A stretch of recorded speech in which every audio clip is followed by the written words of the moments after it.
Jangan jadi seorang kombes tanpa mempunyai rasa perikemanusiaan terhadap istrimu yang melahirkan anakmu 3. Berjinak sana sini, ternyata kamu menjadi sangat-sangat bejat. Biarlah Tuhan yang membalas. Mama, anak-anakku gimana?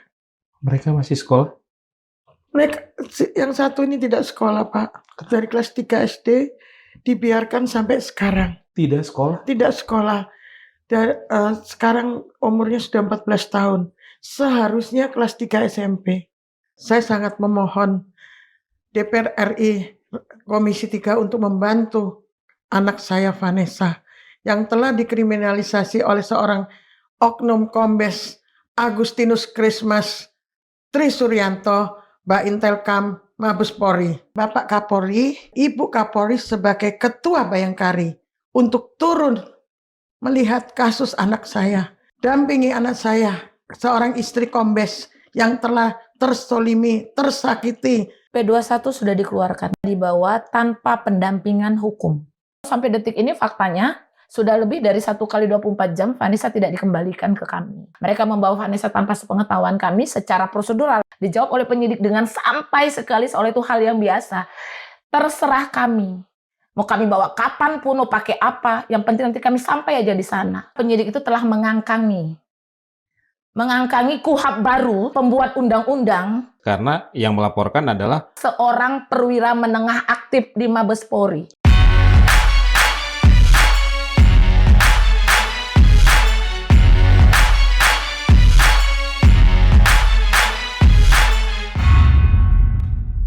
Assalamualaikum warahmatullahi wabarakatuh. Sobat Modilog, alhamdulillah. Margi Sarif hadir kembali menemani Anda, dan di episode kali ini kami akan berbincang dengan 2 narasumber yang tengah memperjuangkan keadilan untuk seorang istri polisi yang menjadi korban KDRT, namun akhirnya harus mendekam di penjara karena dikriminalisasi oleh suaminya sendiri yang merupakan seorang perwira menengah di Mabes Polri.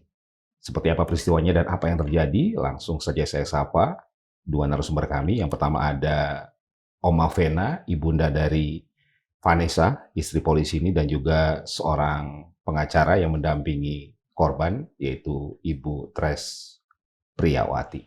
Oma, terima kasih sudah hadir. Terima kasih, Pak. Ibu Tres, terima kasih sudah hadir. Saya mulai dari Ibu Tres dulu ya, sebagai kuasa hukum yang mendampingi korban dan keluarga korban ini. Apa yang terjadi, Ibu Tres, terhadap Vanessa? Terhadap Vanessa. Kejadian terhadap Vanessa ini memang sebenarnya sangat menarik ya, sangat menarik perhatian kami aparat penegak hukum ya. Kami dari APH, kami sangat, kenapa saya bilang sangat perhatian, itu sangat sangat miris sekali keadaannya ya.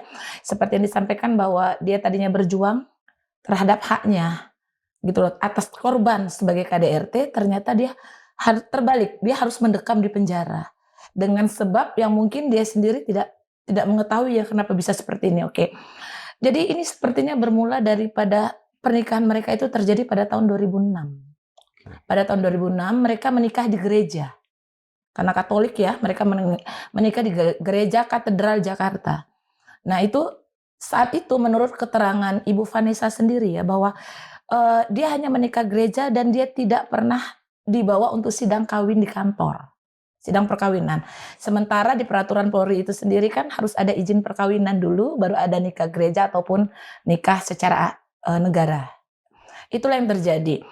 Setelah itu suami dari Ibu Vanessa yang notabene adalah seorang perwira ya, seorang perwira menengah di Mabes Polri, beliau mencatatkan pada 2006 itu juga beliau melapor ke Dukcapil, tapi gitu loh, Dukcapil pada saat itu masih dipegang oleh camat, sehingga datanya itu adalah data yang terregister di kecamatan, bukan di Dukcapil. Nah, seharusnya kita punya kewajiban ya sebagai seorang perwira menengah bahwa setelah keluarnya undang-undang Dukcapil harusnya melaporkan itu ke Dukcapil. Nah, berjalannya waktu pada tahun 2016 rumah tangga mereka berjalan dengan sendirinya. Ibu Vanessa sebagai ini ya, sebagai istri, tentunya mengikuti apa sih yang diarahkan suami dalam hidupnya, kan seperti itu ya. Akhirnya mereka dikaruniai anak lah. ya, dikaruniai 3 anak dalam kurun waktu sekitar 10 tahun perkawinan. Terjadilah permasalahan itu dimulai di 2016. Menurut keterangan Ibu Vanessa di 2016 itu terjadi percekcokan karena ada diduga ada hubungan khusus antara suaminya dengan mungkin wanita lain ya, ada hubungan khusus di situ. Nah, jadi terjadilah percekcokan. Ada perselingkuhan. Terjadilah percekcokan di antara mereka suami istri yang kita tidak tahu apa berujungnya dari mana. Akhirnya terjadilah kekerasan fisik di situ. Nah, setelah mereka sepakati berdua, kejadian pada 2016 itu, akhirnya mereka sendiri bersepakat untuk berpisah dengan membuat surat pernyataan. Di mana surat pernyataan itu ditulis sendiri oleh suaminya. Gitu loh. Poin isinya adalah mereka berpisah, 3 anak diambil oleh suaminya. Itu pernyataannya. Di situ mereka berpisah baik-baik dan itu secara hubungan suami istri dianggap mereka berdua itu adalah sah. Saat itu Bu Vanessa merasa kita tidak menikah negara kan. Berarti ya sudah. Berarti surat pernyataan kesepakatan ini adalah sah secara kesepakatan. Kesepakatan bersama. Suami dan istri. Kan tuh. Mungkin saat itu mau berpisah lewat pengadilan kan tidak tercatat, oke? Habis itu untuk mengamankan dirinya karena dia udah kena KDRT dia pergi. Sebentar Ibu Tres. Oke. Kekerasan apa yang dialami oleh Vanessa? Kekerasan fisik pada tubuhnya ya. Saya melihat ada beberapa foto ya. Pada bagian tangan tuh biru. Gitu ya, pada bagian tangan biru terus mungkin kayaknya di bagian sininya biru ya, di bagian apa ini, di bagian belakang ya, rusuk. Nah, jadi Bu Vanessa sendiri merasa bahwa ya sudah kita rumah tangga ini mungkin tidak bisa diperbaiki dengan kesepakatan suami tentunya. Tapi membuat surat itu suaminya kok, tulisan tangan suaminya. Akhirnya dia pergilah untuk mengamankan dirinya. Dia pergi di luar sana. Nah, tiba-tiba sekitar tahun 2020. Sebentar. Ibu Vanessa pergi dengan sendirinya atau karena terpaksa? Terpaksa karena dia ingin mengamankan dirinya. Maksud saya bukan karena diusir atau apa oleh suami? Sepertinya kalau diusir ya, Bu Vanessa tidak menyatakan itu diusir. Tapi karena pada saat itu karena posisi kan lagi tegang ya. Lagi panas ya. Sementara ya perempuan ini kan pihak yang rentan. Kalau ada percecokan dalam rumah tangga, wanita itu adalah pihak yang rentan. Yang lemah. Baik itu dari segi fisik maupun psikis. Ya, dia berpikir takut terjadi apa-apa lagi. Lebih baik aku pergi saja. Toh suamiku sudah tahu kok kita sudah pisah kok, untuk apalagi kita ada di sini. Saya ada di sini. Nah, dia merasa bahwa dia harus mengamankan dirinya. Akhirnya dia pergi. Nah, dia pergi sekian lama. Nah, terus tiba-tiba mungkin karena masih ada anak ya, jadi berkomunikasi. Faktanya di 2018, anak yang katanya akan ditanggung oleh suaminya, 3 anak tadi, itu diserahkan ke orang tuanya di 2018, ke orang tuanya Vanessa. Nah, dari situ otomatis masih ada komunikasi kan antara Vanessa dengan mantan yang dianggap pada saat itu adalah mantan suaminya kan begitu. Nah, 2020 Vanessa itu seperti mungkin dihubungi kembali lah. Gitu loh. Dihubungi kembali saat itu mungkin berpikir ya, kita wanita itu kadang berpikir seperti ini. Apabila ada kejadian suami bertindak di luar keinginan kita. Tiba-tiba suami ngajak balik. Dengan posisi wanita itu rentannya kalau wanita tidak bekerja, itu dia. Pertama yang dia pikirkan adalah nafkah buat anak-anaknya. Resiko apapun yang lain dia tidak pikirkan. Oh iya ini mungkin dia pikir itu akan sadar gue kembali. Karena siapa yang nanti membesarkan anak saya. Seperti itu ya, saya rasa pertimbangan perempuan di dunia ini seperti itu. Ya, nah akhirnya dia diajak kembali dengan posisi ternyata pada saat itu suaminya ini adalah mantan suami ya, karena saya berpatokan pada surat yang sudah ditandatangani tadi. Nah itu menjabat sebagai Kapolres. Di Alor. NTT. 2020. Nah dari situ ada potongan kata yang sempat disampaikan Ibu Vanessa. Kenapa Anda mau pulang? Ya itu pertimbangannya karena anak. Kan begitu. Terus kami sempat bertanya, kenapa? Kamu sudah pergi lama, suamimu minta kamu kembali lagi. Ternyata ya itu, mungkin menjadi suatu persyaratan ya. kalau Kapolres harus ada pendamping, kan begitu. Mana ini Ibu Kapolresnya, mana Ibu Bayangkarinya, mana Ketua Bayangkarinya, kan seperti itu. Nah, di situ ya Vanessa jadi Ibu Kapolres kembali, mereka bersama lagi gitu loh, bersama lagi di tahun 2020 Bu Vanessa menjalankan ya kewajibannya sebagai istri Kapolres, Apa yang mendampingi. disampaikan oleh sang mantan suami waktu itu ya? Iya.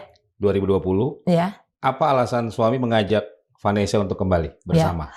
Menurut Vanessa, suami mengakui, maksudnya menyadari bahwa apa yang dilakukan dia selama ini terhadap Bu Vanessa sampai Bu Vanessa pergi, itu adalah kesalahan dia. Kegagalan dia sebagai suami. Nah, saya rasa wanita manapun pasti luluh. Menyadari bahwa, oh ya, kenapa tidak saya berikan kesempatan sekali lagi terhadap suami saya. Kalau wanita itu seperti itu psikisnya. Padahal ada motif lain sebenarnya. Iya, sebenarnya menurut saya karena ya itu tadi memang benar Bu Vanessa ternyata tampillah sebagai pendamping. Karena ada kebutuhan Karena untuk ada kebutuhan jabatan Kapolres. Untuk jabatan Kapolres. Harus ada istri. Harus ada istri. Harus ada Ibu Bayangkari. Iya. Oke, lanjut. Oke. Dengan segitunya, terus Vanessa merasa bahwa Vanessa itu kan punya KTP di 2014 ya. KTP itu KTP yang masih manual. Tentu secara periodisasi pasti KTP itu mati 5 tahun. 2019 harusnya pembaruan kan begitu. Setelah Vanessa menjadi Ibu Kapolres, dia sadar, KTP saya kan begitu. KTP saya ini udah mati ya. Saya mau buat. Kan seperti itu. Nah, karena kesibukan suami, dia sulit berkomunikasi. Akhirnya dia coba membuat. Dia dibantu oleh ajudan karena itu Ibu Kapolres ya, nggak mungkin ucuk-ucuk Ibu Kapolres datang kan karena udah ada ajudan tadi ya. Nah, akhirnya dia coba membuat. Di situ terlihat bahwa ternyata sang suami yang sama-sama punya KTP dengan status kawin tadi di 2014 ternyata sudah memutakhirkan duluan di tahun 2017 sebelum KTP itu mati, kadaluarsanya habis. Nah, sudah ada pemutakhiran. Di situ Vanessa sempat terkejut, sempat agak heran. Nih ada KTP 2017, terus kakaknya siapa istrinya? Karena kan saya belum pemutakhiran. Di situ sempat pemikiran Bu Vanessa. Tapi mungkin karena takut, karena maaf ya, kalau dalam keluarga, mungkin kalau suami istri kan suami itu adalah kepala keluarga. Dia adalah imam, kalau kita di Muslim itu dia imam. Mungkin ya samalah dia pemimpin keluarga. Untuk melangkah lebih jauh mungkin Bu Vanessa tidak berani. Tapi ya sudahlah. Toh selama ini tidak dipermasalahkan, gue diam saja. Kan mungkin seperti itu ya. Akhirnya dicoba pemutakhiran di 2020. Nah saat ada pemutakhiran, ternyata gitu loh, KTP yang 2020 dia lakukan mutakhir itu, dia coba ke BRI dengan ke Jamsostek ya, BPJS. Ya, ternyata data itu tidak bisa. KTP yang dibawa itu tidak bisa. Nggak sinkron. Tidak sinkron. Online Dukcapil, KTP-nya itu atas nama Sintice Vanessa. Hanya itu. Yang online Dukcapil. Tapi fisik yang dikeluarkan oleh Dukcapil ke Bu Vanessa di 2020, Sintice tanpa huruf H juga, Vanessa tu hetero. Jadi marga yang hilang di data perbankan, data dari Dukcapil. Di situ Vanessa merasa, wah bagaimana ini KTP saya? Kan begitu. Sempat dia komunikasikan dan itu ya tetap diabaikan. Mungkin karena kesibukan sebagai Kapolres mungkin ya. Itu pembuatan KTP melalui proses yang resmi atau nembak? Gini, proses yang saya dengar dari Bu Vanessa, karena kan dia taunya ajudan suami yang melakukan. Ajudan suami mau lewat calo, mau lewat apa, yang minta data sama dia itulah yang dia kasih. Pada saat itu. Kan harus tanda tangan kan ketika iya. KTP jadi kan? Iya, harusnya tanda tangan ya. Nah setelah oke, jadi dia tinggal tanda tangan. Ya. Tidak diperiksa tapi ya? Sepertinya kalau saat kita tanda tangan itu ya, kita buat KTP kan, iya. Kita disodorkan tanda tangan kan. Foto. Iya, foto ya. Saat itu saya memaklumi kondisionalnya Ibu Vanessa, karena dia adalah pejabat lah ya di daerah itu. Tentu dia tidak akan terlalu banyak interaksi. Tentunya. Yang penting jadi. Yang penting jadi, kan biasa seperti itu budaya itu, yang penting jadi itu ada ya. Nah, dan lagi dia berpikir, tidak ada masalah lah. Terus suami saya juga tidak ada masalah. Kan seperti itu toh. Yeah. Nah, akhirnya karena dia tahu itu masalah pas pada saat diperbankan. Nah, diperbankan itu ketahuan ternyata bank tidak mengakomodir semua ini karena data yang beda. Di BPJS juga sama. Nah, setelah dia pelajari 2 lembaga tadi, akhirnya dia ya mencoba, dia ngomong lah, dia minta tolong ajudannya panggilkan saya orang Dukcapil. Hadirlah orang Dukcapil ke rumah Ibu Vanessa.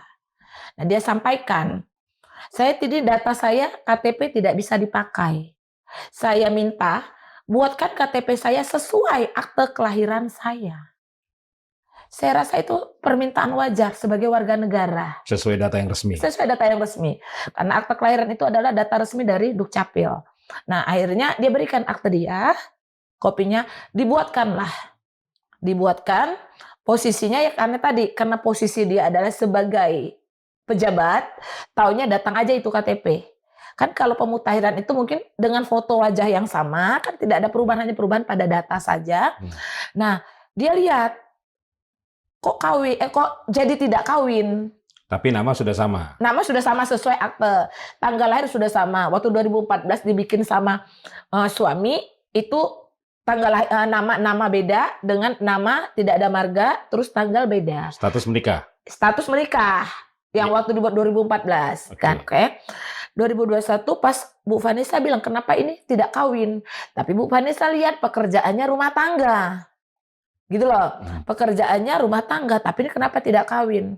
Saat itu yang ada di pikiran Bu Vanessa adalah yang dia tanyakan itu kenapa tidak kawin, karena dijawab spontan oleh Dukcapil, orang datanya di Dukcapil seperti itu, macam mana kami mau merubah? Saat itu pikiran Bu Vanessa tidak ada terpikir apapun. Oh ya udah, berarti mungkin datanya begitu. Kenapa? Karena yang buat itu adalah orang Dukcapil. Orang yang berwenang ya. Nah, buat Bu Vanessa mungkin itu tidak ada masalah. Faktanya tidak ada masalah dengan suaminya mengetahui itu semua, saat itu tidak ada masalah. Sampailah 2022, suaminya dimutasi ke Kupang. Dan Bu Vanessa masih mendampingi waktu di Kupang itu. Gitu loh. Berarti di situ tidak ada permasalahan menurut saya. Tidak ada permasalahan. Ya, biasa-biasa saja, tidak ada masalah. Toh tidak terungkit seperti apa.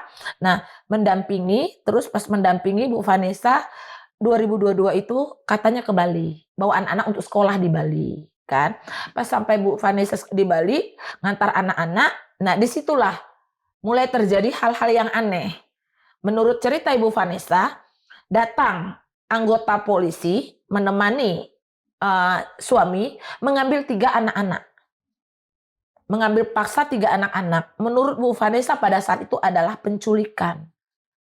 Mungkin versinya suami itu adalah ini anak saya, tidak ada penculikan di situ. Tapi Bu Vanessa berdasarkan data, ini belum tercatat di negara, berarti anak itu adalah anak dari seorang ibu. Disitulah Bu Vanessa menyatakan anaknya diculik. Apa alasannya diambil oleh suami anak? Tidak ada alasan yang jelas. Tidak ada alasan jelas. Di situ Bu Vanessa sempat berontak. Tapi karena berhasil ya seorang istri dengan posisi rentan. Ya, kita kembali lagi, seorang istri dengan posisi rentan. Ancaman Bu Vanessa melepas 3 anaknya itu dengan berpikir aduh aku belum siap kan kalau nggak dibiayai. Aku belum siap dengan biaya anak-anakku. Hanya pertimbangan-pertimbangan itu saja saya rasa seorang perempuan yang tidak bekerja di saat bermasalah dengan suami ya. Nah, setelah itu Bu Vanessa melepas itu, Bu Vanessa mencoba pulang. Dari Bali pulang ke sana. Ke Kupang? Ke Kupang. Informasi yang saya dapat dari Bu Vanessa, dia tidak dapat pintu. Tidak dapat tempat lagi di situ, yang ada pas sampai sana, pakaian-pakaian Bu Vanessa sudah disiapkan. Sudah disiapkan, hanya Bu Vanessa karena nggak dapat pintu, Bu Vanessa pergilah dari situ. Nah, habis itu Bu Vanessa, bagaimana dengan barang-barang saya? Karena saya lihat itu ada di bukti percakapan ya, di bukti WhatsApp, WA mereka. Nah, terus akhirnya, ya sudah nanti saya diantarkanlah barang-barang Ibu Vanessa. Pada saat itu tidak ada bicara cerai atau apa lagi. Pada saat itu saya, yang masih sempat saya pertanyakan sama Bu Vanessa, apa status Anda pada saat itu? Saat mendampingi, kan seperti itu ya. Karena secara agama kan sudah pisah, secara negara belum tercatat apa statusnya. Di situ Bu Vanessa bilang sama saya, ya itu kemauannya dia, saya dampingin dia jadi Bu Kapolres. Walaupun fakta di lapangan dia tidak seperti suami saya. Jadi dia hanya butuh saya untuk mendampingi dia di sorot kamera. Oke. Gitu loh, setiap kegiatan-kegiatan yang sifatnya ibu bayangkari. Yang harus menampilkan ibu bayangkarinya. Oke. Gitu loh, seperti sertijab, apa itulah yang dia butuhkan. Oke, Ibu Tres. Jadi dari menikah tahun 2006, Ibu Vanessa tidak tercatat sebagai anggota Bayangkari? Untuk hal itu sempat saya komunikasikan sama Ibu Vanessa. Anda ini anggota Bayangkari apa bukan? Kan begitu. Karena pada saat itu kami akan mempertanyakan kemana Bayangkari. Ini anggotanya loh, kan begitu ya. Ibu Vanessa bilang dia tidak pernah melihat KTA-nya dia. Itu jawaban Ibu Vanessa. Dia tidak pernah melihat KTA dia. Itu timbul tanda tanya besar dari saya gitu loh. Tapi pimpinan dan institusi tahu bahwa Ibu Vanessa menikah dengan anggota Polri ini? Kalau di tempat dulu dia menjabat, waktu menikah itu kan di Kutai ya. Nah, itu saya harusnya tahu, bukan tidak tahu. Kenapa? Karena ibu ini kan setiap hari ada mendampingi. Gitu loh. Harusnya tahu ya, harusnya tahu gitu loh. Nah, makanya dengan Bu Vanessa tidak pernah pegang KTA tadi, gitu loh. Saya coba mensinkronkan saja ya, hanya menganalogikan saja. Jika Ibu Vanessa adalah anggota Bayangkari tercatat, ya, otomatis Ibu Vanessa memiliki izin nikah, gitu loh. Pasti akan dicatatkan sebagai Ibu Bayangkari, kan begitu. Nah, tapi kalau tidak memiliki izin nikah, gitu loh, dari kantornya, dari Polri sendiri, bagaimana dia bisa diakui oleh Bayangkari? Nah, berikutnya saya coba analogikan lagi, Ibu Vanessa, kalau dia punya KTA, kan kita tahu sendirilah, Bayangkari itu persatuannya tuh kuat sekali. Dan aktivitasnya juga banyak. Aktivitasnya banyak, persatuannya kuat, itu kompak sekali Bayangkari. Kalau ada Bayangkara yang macam-macam, Bayangkari maju. Itu yang saya tahu. Tapi dengan kasus Bu Vanessa, saya melihat tidak ada sama sekali perjuangan Bayangkari di situ. Apakah ini karena dianggap Bu Vanessa ini bukan anggotanya, tidak terregister di KTA, atau ada pendapat lain? Saya tidak tahu itu, saya tidak mau berspekulasi ya. Faktanya dia tidak pernah dibantu oleh lembaga, ibaratnya organisasi yang menaungi dia sendiri sebagai istri. Oke, sebelum saya ke Oma Vena ya, ibunda dari Vanessa ini. Kasus hukum yang dilaporkan oleh mantan suami ini apa? Sehingga Ibu Vanessa harus mendekam di penjara. Iya. Pasal yang dikenakan itu adalah 266 ya, 266 ayat 2. Untuk itu berdasarkan KUHP lama, pembaharuan sekarang. Awal mulanya kapan kasusnya? Dilaporkannya. Dilaporkannya itu sekitar Januari ya. Tahun 2025. Oke. Nah, ditetapkan tersangkanya itu Januari 2026. Apa kasusnya? Di dalam penetapan tersangkanya saya baca itu pasal 266 ayat 2 KUHP lama, Junto 55 dan 56. Itu KUHP lama. Diperbaharui dengan KUHP baru, itu menjadi pasal 394, Junto pasal 20 dan pasal 21, penyertaan maksudnya itu. Oh, ini terkait pembuatan KTP di tahun 2021 yang diperbarui. Yang diperbarui, yang statusnya tadi sesuai dengan akte. Ya, sesuai dengan akte. Yang tertera di situ adalah tidak kawin. Itu yang dipermasalahkan. Jadi seolah-olah Bu Vanessa menyuruh orang membuat KTP dengan status yang bohong, status yang berdusta gitu loh. Padahal sebenarnya dia kawin. Itu yang dipersangkakan ya, yang dipersangkakan. Nah, berangkat dari situ, itulah status yang waktu kami mendapat penetapan tersangka, itu pasal yang dikenakan.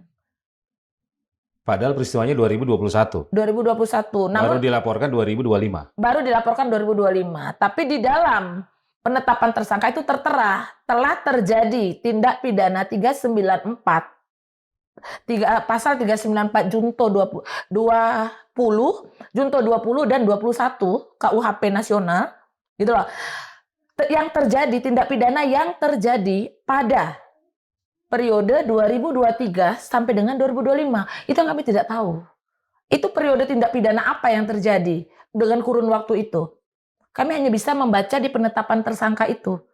mengenai pasal yang dikenakan dengan periode terjadinya tindak pidana, tempusnya. Oke. Gitulah. Kemudian bagaimana proses hukumnya sampai akhirnya Ibu Vanessa ditahan? Ya, oke.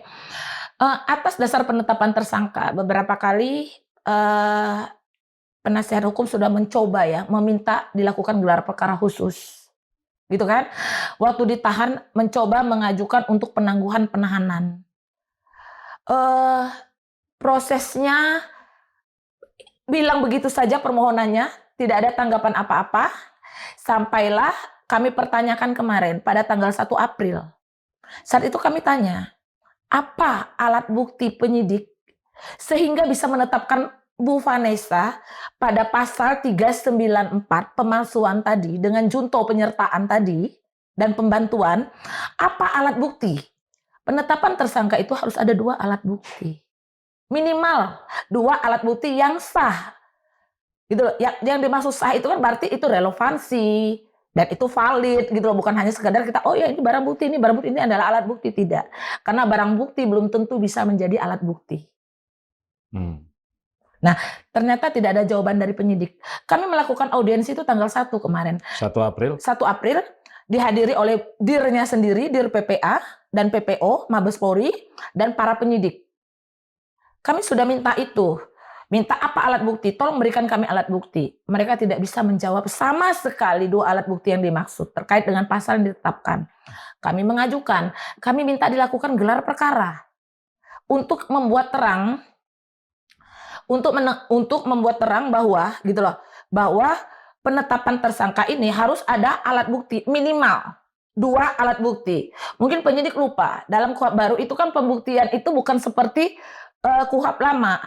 KUHP lama pembuktian itu jelas-jelas di pasal 181 itu jelas sekali, di pasal 81 itu bahwa alat bukti itu adalah keterangan saksi, keterangan ahli, surat, kan seperti itu ya, surat, terus petunjuk, terus keterangan terdakwa. Nah sekarang kita tuh ada 9 alat bukti loh, ada nambah alat bukti loh pembuktian itu. Bisa nggak Anda membuktikan dari 9 KUHP baru itu kan gitu. Saya sudah sampaikan, kita gelar perkara, kita coba lagi melihat fakta-fakta gitu loh. Karena apa yang kami sampaikan, Bu Dirnya hanya menjawab, oh iya bukti itu kami nggak punya. Oh iya bukti itu kami nggak punya. Saya bilang, berarti Anda menetapkan tersangka hanya berdasarkan pengakuan. Kemudian kenapa sampai akhirnya harus ditahan? Iya, karena menurut dia itu sudah tetap. Terus pengajuan kami untuk gelar perkara dengan alasan prosedur tidak bisa dalam waktu dekat. Padahal itu sudah urgen sekali ya. Nah, akhirnya mereka melangsungkan apa yang sudah mereka inginkan. Jadi menurut saya, perkara ini sebenarnya intinya adalah bukan perkara pidana. Ini adalah keterlambatan pencatatan administrasi Dukcapil yang berwenang. Gitu loh. Nah, ini sebenarnya adalah bentuk pelanggaran administrasi, bukan pidana. Karena tidak ada unsur mens rea, tidak ada niat jahat di situ, tidak ada mens rea-nya. Jadi ini kriminalisasi? Menurut kami ini kriminalisasi.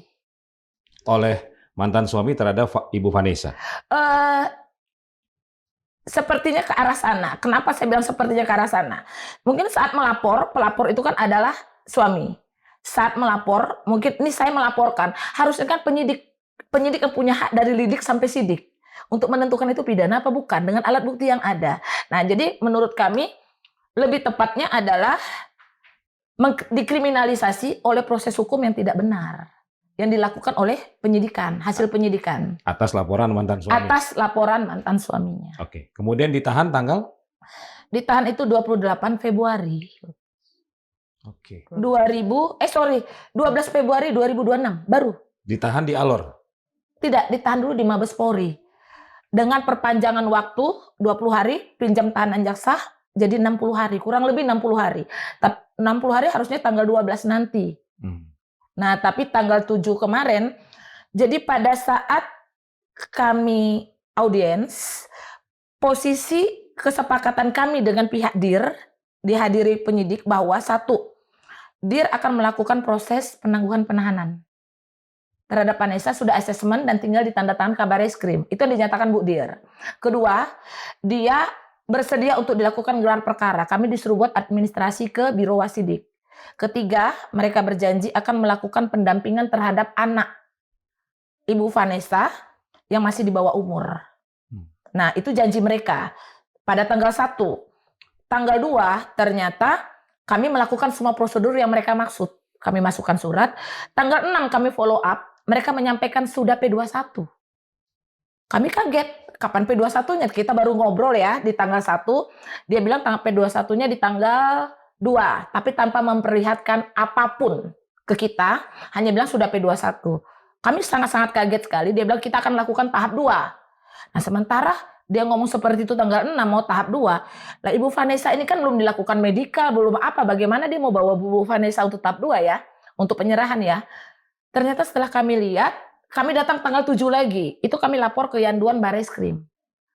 Tapi ternyata kami minta untuk dipaparkan di Yanduan Bareskrim, tapi itu juga ditolak dengan alasan dari Bareskrim sudah menerima pesan lewat WA dari penyidik bahwa P21 sudah turun tanggal 7.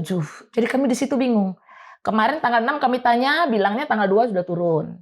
Tanggal 7 kami datang, bilangnya baru turun hari ini. Menurut kami ini sangat krusial sekali ya. Karena ini terkait dengan nasib orang, hak hukum orang. Ini HAM loh. Gitu loh. Saya sudah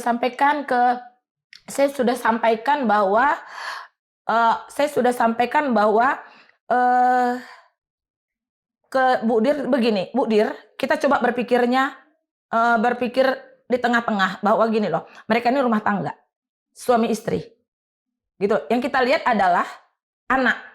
Udah saya coba arahkan seperti itu sebenarnya awalnya. Kita seharusnya nggak berseteru seperti ini gitu loh. Nah terus yang saya harus mau lihat adalah Anda tidak bisa berargumen. Bagaimana Anda bisa membuktikan ini? Bagaimana kami mau percaya? Gitu loh, bahwa cukup 2 alat bukti Anda menetapkan ini tersangka. Makanya kami minta gelar kan. Jadi menurut kami dengan kondisi seperti ini ya, dengan kondisi cara mereka membawa Vanessa, mereka tidak transparan terhadap sudah keluarnya P21 dengan adanya berubah tanggal itu ya keluarnya P21. Terus habis itu mereka menghilangkan komunikasi dengan kami pada setelah tanggal 7 kami ketahui ternyata baru turun. Malam-malam dia bawa. Kami udah tunggu sampai jam 9 malam pada saat itu pihak PH. Kami pulang dari jam 9 pagi loh kami tunggu. Dan kami tanya, ini Vanessa mau diantar tahap 2 ke Alor. Kapan? Jam berapa? Wajar kami PH tanya. Kan Vanessa kan butuh siap-siap dan butuh komunikasi dengan PH-nya. Dijawab oleh penyidik dengan santai sekali seolah itu hal yang biasa. Terserah kami. Mau kami bawa kapan pun, mau pakai apa. Yang penting nanti kami sampai aja di sana. Kami mau tahu bagaimana. Kesimpulannya apa proses tadi itu? Iya, kesimpulannya menurut kami, kita sudah tahu bahwa ini semua berproses sudah berdasarkan KUHP baru. Ya, dengan kondisi yang dilakukan oleh penyidik seperti ini, kami merasa penyidik itu telah mengangkangi KUHP baru, sementara kita semua aparat hukum se-Indonesia ini, gitu loh, apalagi pembuat undang-undang berupaya menyempurnakan KUHP baru itu dan bisa terrealisasi dengan adanya MK sana sini terhadap KUHP baru, ternyata ini dikangkangi oleh penyidik sendiri. Dan itu terjadi menurut Ibu Tres karena yang melaporkan adalah seorang komisaris besar polisi di Mabes Polri. Kami sempat berkesimpulan, kami sampaikan bahwa apakah terkangkangnya ini hanya karena pelapornya tadi, gitu loh. Pelapornya tadi adalah seorang perwira menengah aktif di Mabes Polri. Atas nama? Atas nama Agustinus Krismas Tri Suryanto. Oke. Saya ke Oma dulu. Terima kasih. Oma, apa yang dialami oleh Vanessa sebagai istri dari seorang anggota Bayangkara? Cerita apa yang sering disampaikan kepada Oma? Saya selama ini melihat sebagai seorang ibu itu sangat kasihan. Tidak pernah merasakan kebahagiaan, yang ada itu hanya sakit hati karena kelakuan seorang suami yang tidak pernah memperhatikan anak-anaknya dan istrinya. Begitu. Apa perlakuan yang paling menyakitkan bagi Oma dari cerita Vanessa? Saya merasa selama ini saya pikir anak saya itu merasa bahagia dengan kelakuan yang dia alami. Ternyata semua yang saya lihat itu sebenarnya menyakitkan sampai hari ini. Saya sebagai ibu, saya tidak pernah mau ikut campur. Tapi saya selalu mendoakan untuk terbaik. Setiap rumah tangga pasti ada masalah. Tapi ternyata dibiarkan, akhirnya semakin jadi sampai hari ini. Begitu. Kabar terakhir bagaimana kondisi Vanessa, Oma? Kabar terakhir, dia sangat susah. Dia memikirkan, Mama, anak-anakku gimana? Saya sebagai ibu, saya selalu mendampingi cucu-cucu saya. Semuanya waktu itu. Dan terakhir ini kedua cucu saya saat ini. Mereka masih sekolah? Mereka, yang satu ini tidak sekolah, Pak. Dari kelas 3 SD dibiarkan sampai sekarang. Tidak sekolah? Tidak sekolah. Dan sekarang umurnya sudah 14 tahun.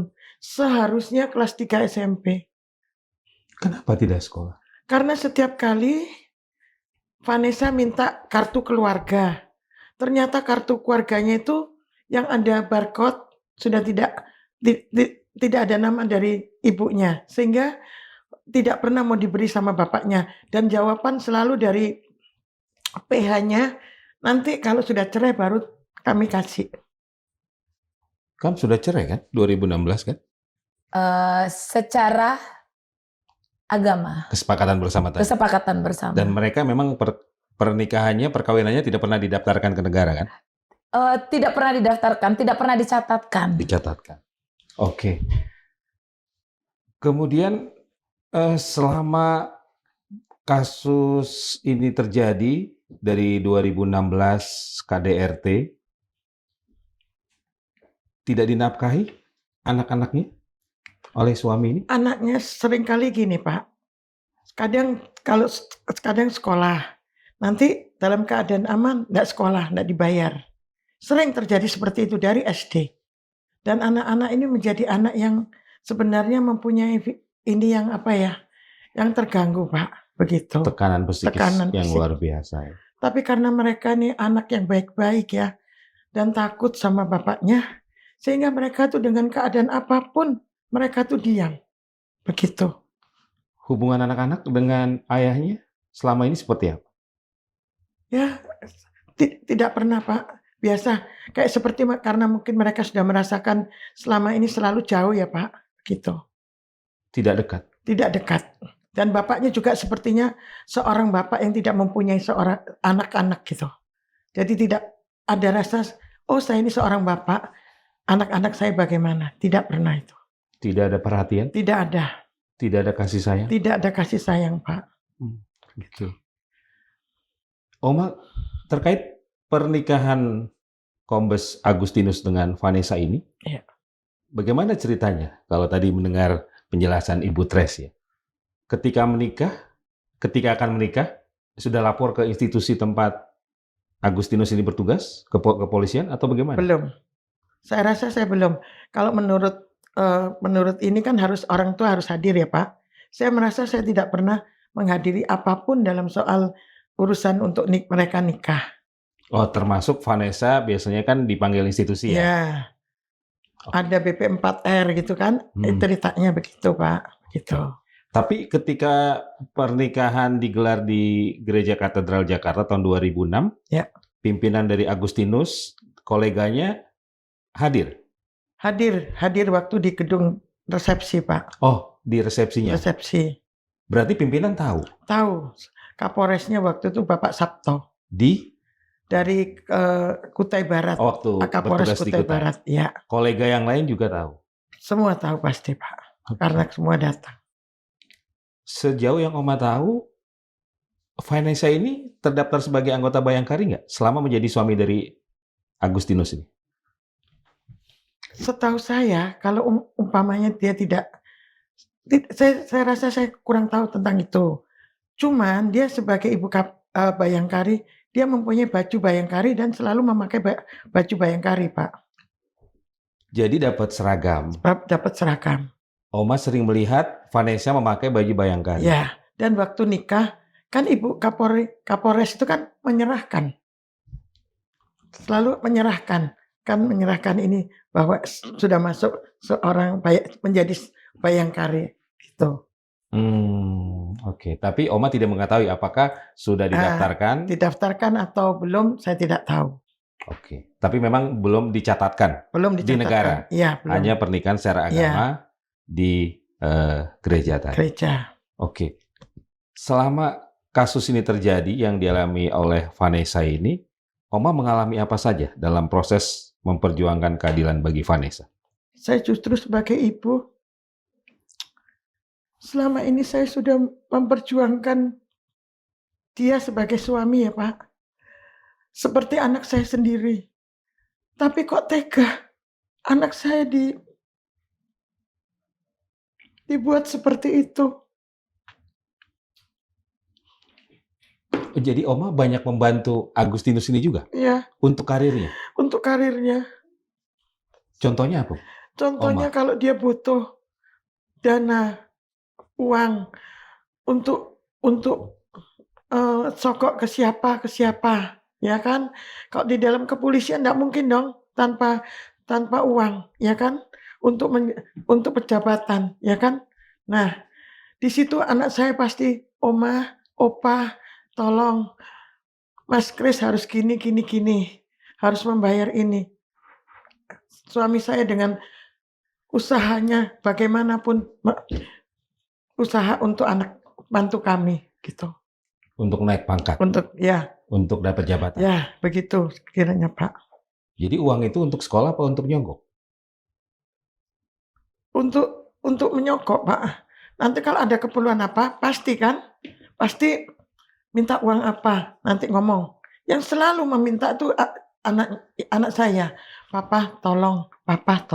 Sebagai bapak, sebagai orang tua, dia pasti melihat cucunya. Dan dia selalu bilang, Mama, uang bisa dicari. Kalau memang ada kesempatan, kenapa tidak? Itu suami saya, Pak. Oke. Tapi setelah mengeluarkan uang, memang konkret? Naik jabatan atau naik pangkat? Atau mendapat tugas? Ya, mendapat tugas atau di tempat lain. Untuk penempatan? Ya, gitu. Sekali dua kali atau sering ini, Oma? Ya sering, sudah sering.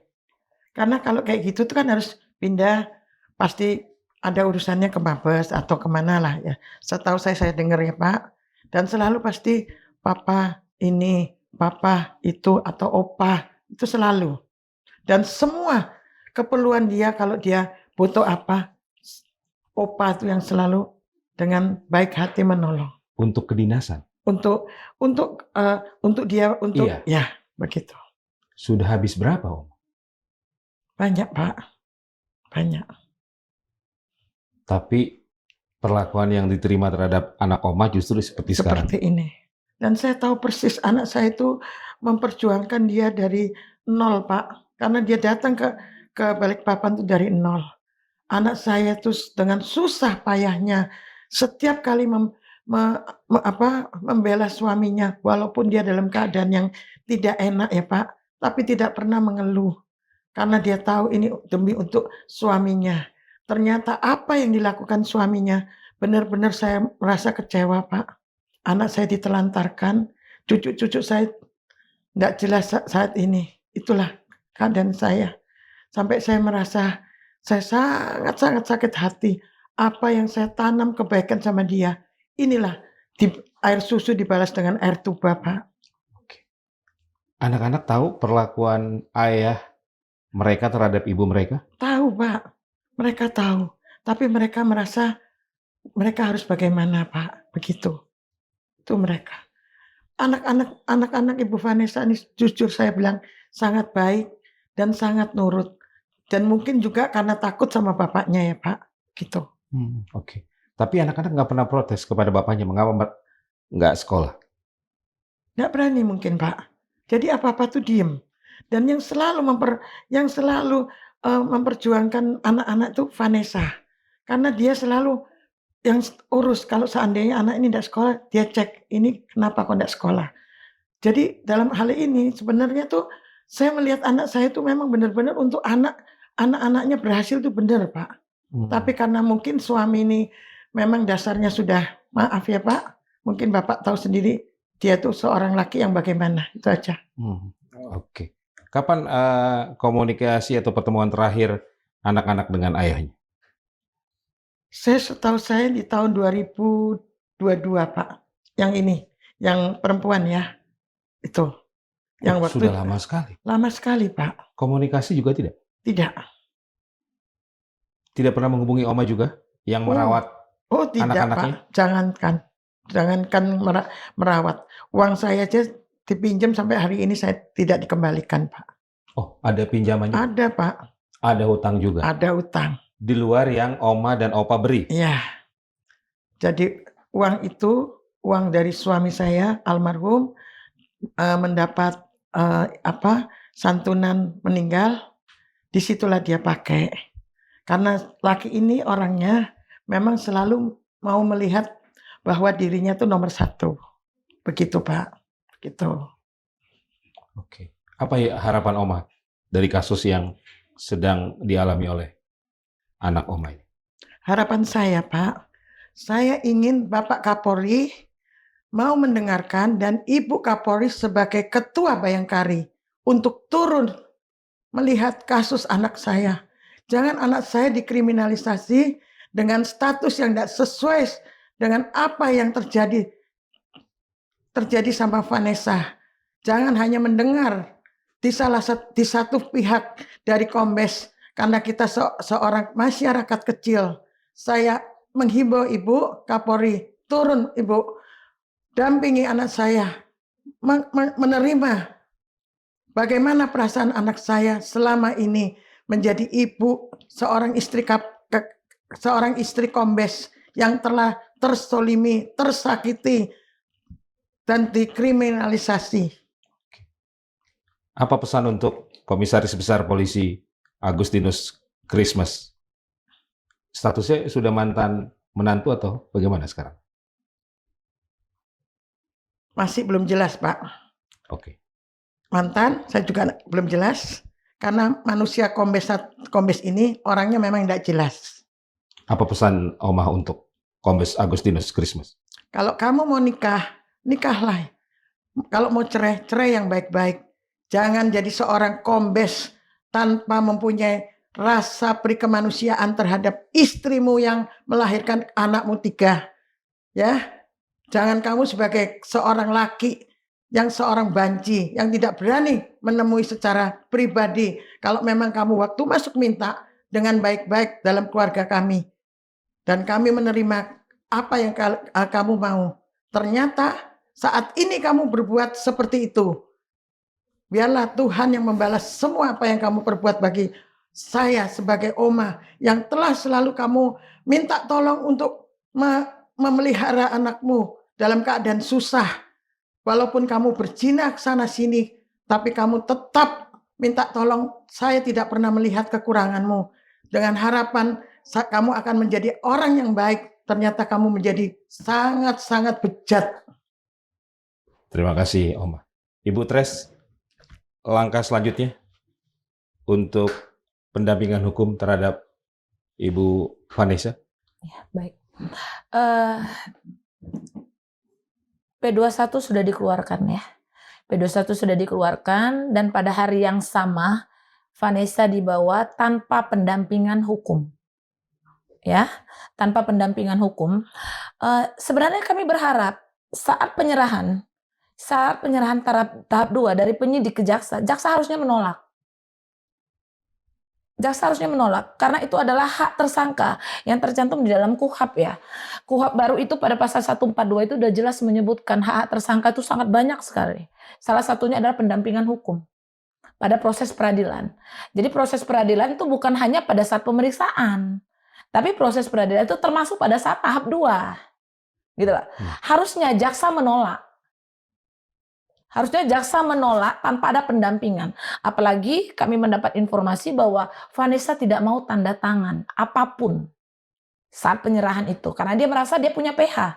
Dia harus didampingi. Gitu. Karena kan ancaman hukuman buat dia itu kan di atas 5 tahun, Pak. 7 tahun itu ancaman hukumannya. Itu wajib didampingi. Saya berharap seharusnya jaksa menolak itu. Secara formal, prosedural itu sudah cacat. Harusnya ini berefek ya, berefek pada hukum ya. Harusnya proses peradilan itu cacat.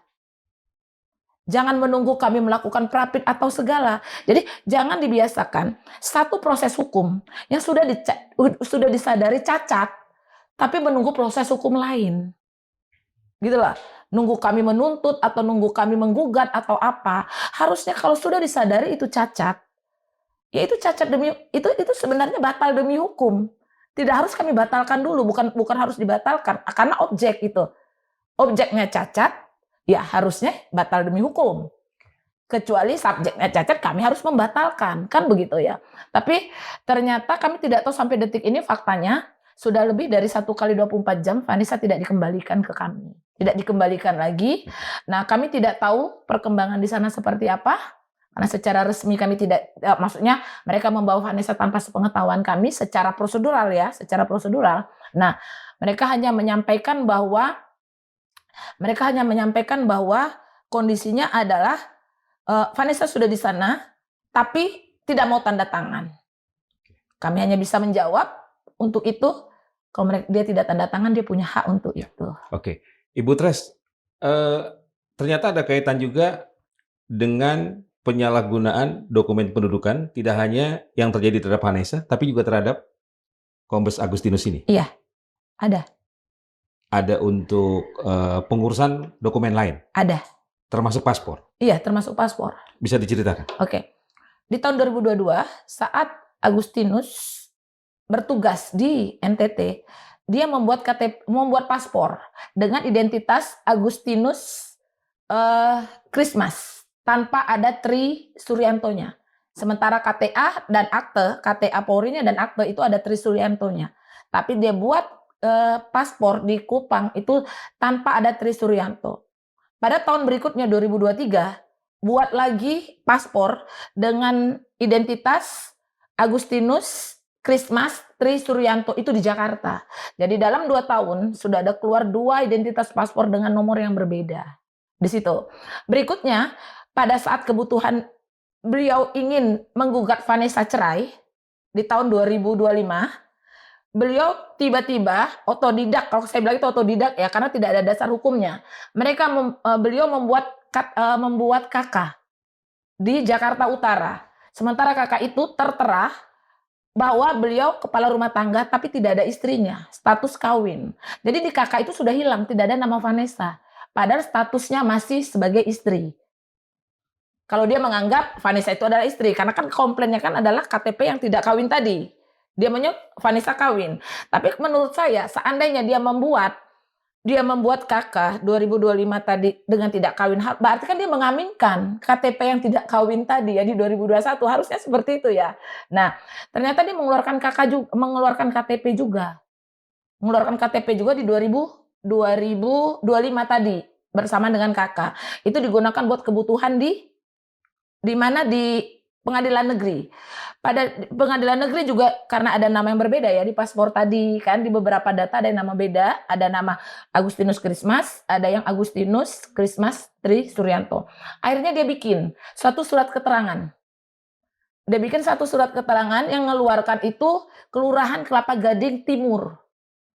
Nah, itu isinya adalah menyatakan nama Agustinus Christmas dan nama Agustinus Tri Suryanto itu adalah orang yang sama. Tapi itu dikeluarkan oleh pihak yang tidak berwenang. Adanya perbedaan pada identitas, itu yang diakui itu adalah berdasarkan surat keterangan Dukcapil, itu adalah putusan pengadilan. Tapi itu tidak. Dan itu dinyatakan di dalam surat itu hanya digunakan untuk keperluan pengadilan Jakarta Utara. Faktanya, dia menggugat Vanessa di pengadilan Tangerang. Nah, itu saya juga agak sedikit menyinggung sedikit saja hasil putusan itu.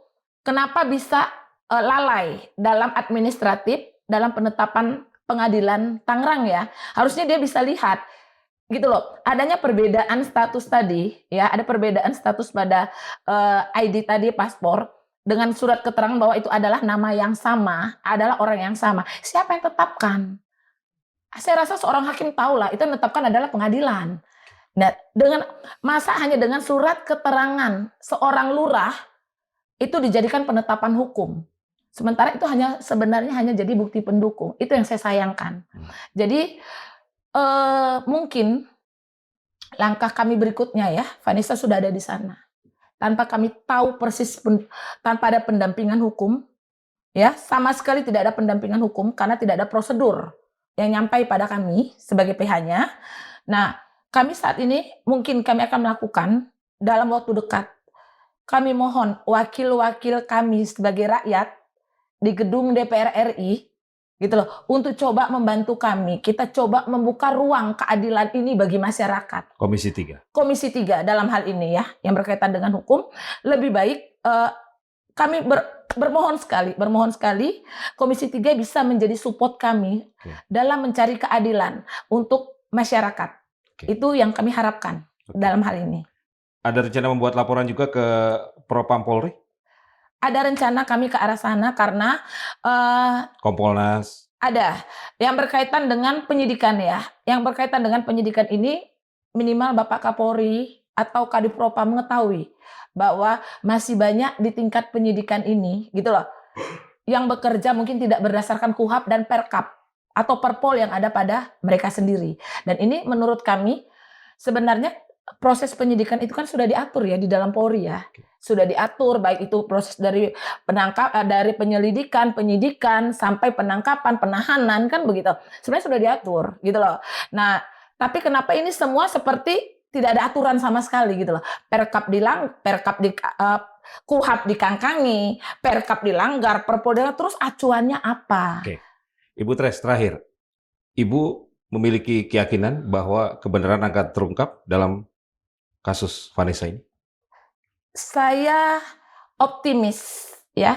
Saya optimis Indonesia masyarakatnya sangat banyak orang pintar. Saya sangat optimis keadilan ini masih ada. Karena saya berpikir bahwa Indonesia ini dengan adanya peraturan-peraturan baru itu berarti harusnya ya transformasi yang ada itu harusnya mengarah untuk perbaikan, bukan pemunduran. Jadi saya masih optimis sekali. Saya masih optimis karena menurut saya mulai sekarang aparat penegak hukum kita coba berpikir bahwa lebih baik kita melepaskan 1000 orang bersalah kebanding kita harus memenjarakan 1 orang yang tak bersalah. Saya masih punya keyakinan di situ, yaitu kami sebagai rakyat kecil ya, saya mewakili mungkin dari Vanessa, dari pihak Vanessa, kami secara hukum kami optimis. Tapi kami butuh bantuan stakeholder yang ada, baik itu dari aparat penegak atau pembuat undang-undang. Marilah ayo kita sama-sama kita ciptakan Indonesia ini gitu lah. Kita jadikan hukum itu bukan hanya kepastian, tapi harus ada keadilan dan kemanfaatan bagi rakyat Indonesia. Itu harapan kami. Oke. Terakhir Oma, sebagai seorang ibu, Oma punya insting bahwa keadilan akan menghampiri Vanessa? Amin. Saya sangat-sangat dan saya berdoa semoga anak saya mendapat keadilan. Tadi ada rencana untuk memohon support ya dari Komisi 3 DPR RI. Saya sangat memohon. Wakil rakyat. Saya sangat memohon DPR RI Komisi 3 untuk membantu anak saya Vanessa yang telah dikriminalisasi oleh seorang oknum Kombes Agustinus Krismas Trisuryanto, Baintelkam Mabes Polri untuk untuk keadilan ditegakkan, Pak. Oke, Oma, terima kasih sudah hadir. Ibu Tres, terima kasih sudah hadir. Kita tunggu saja perkembangannya. Sobat Madilog, demikian tadi perbincangan kami bersama 2 narasumber yang sedang memperjuangkan keadilan bagi seorang ibu bernama Vanessa, istri dari seorang anggota kepolisian berpangkat Komisaris Besar Polisi yang saat ini bertugas di Mabes Polri, di mana Vanessa menjadi korban KDRT, kemudian justru dikriminalisasi oleh suaminya sendiri dan saat ini harus mendekam di penjara. Semoga bermanfaat. Saya Margi Sari pamit. Wassalamualaikum warahmatullahi wabarakatuh. Terima kasih Oma. Ya, Ibu, terima kasih.